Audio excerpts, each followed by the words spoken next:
د میدان وردګ ولایت د پولیسو روزنیز مرکز څخه 240 تنه اسلامي پولیس تر 6 اونیو اسلامي عقیدتي او نظامي زده کړو وروسته فارغ شول.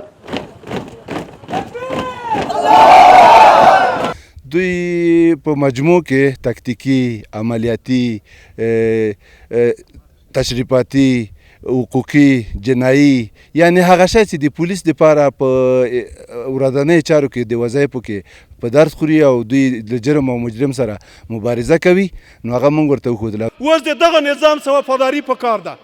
یا دغه نظام یوه ښه رهبري پکار ده،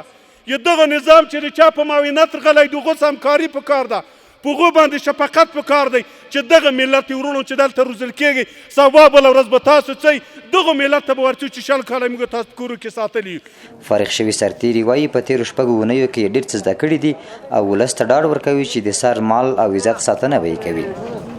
او بل موږ هلته ډېر تکتیکونه زده کړل، مثلا تالاشي، موږ څه رقم تالاشي وکړو، د کوم تکتیک نه کار واخلو، خلکو سره څه رقم سلوک وکړو، د ځوان سره څه رقم سلوک وکړو، د سپین ږیري سره څه رقم سلوک وکړو، او خپل د افغانستان ولس ته دا ډاډ ورکوو چې تل به موږ ستاسې خدمت کوو، په خدمت کې شپه او ورځ ولاړ یو. د اسلامي امارت له بیا ځلي واکمنۍ وروسته له دغه مرکز څخه د اسلامي پولیسو د فراغت دا دوهمه دوره ده. تر دې وړاندې هم له دغه ښوونیز مرکز څخه 615 تنه پولیس فارغ او دا د تازه له دغه مرکز څخه یو ځل بیا